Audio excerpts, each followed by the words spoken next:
Alors, on prépare ici donc tous les ingrédients. Ici, je suis en train de préparer la phase A, qui est donc la phase grasse. Dans cette phase grasse, eh bien, j'ai déjà pesé le glycérylstéarate, qui est la cire émulsifiante, et je viens d'ajouter l'huile de jojoba. Lorsque la masse correcte est atteinte, eh bien, on met l'ensemble à chauffer au bain-marie.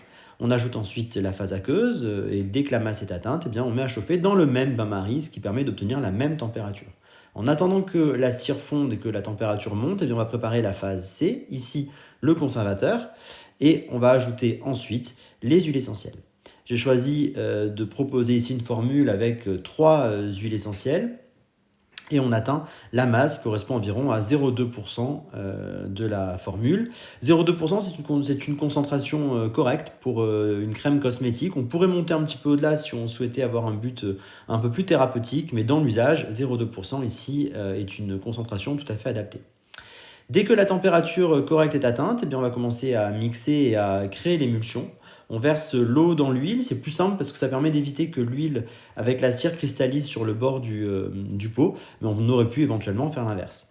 On agite bien et lorsque l'émulsion commence à prendre, on voit ici que on a un mélange qui est bien blanc, qui commence à être bien homogène, et bien on peut refroidir le mélange pour stabiliser l'émulsion.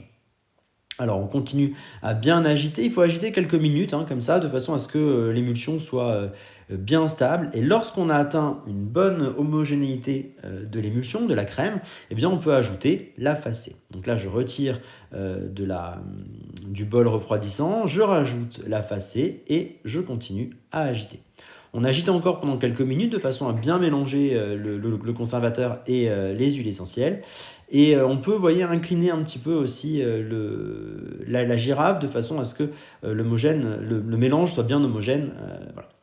Une fois que la crème est obtenue, eh bien on peut la mettre en pot, c'est ce qu'on voit ici, et vous pouvez ensuite tester sa texture et vous constaterez que bien elle est très fluide, très agréable et surtout qu'elle pénètre très vite dans la peau.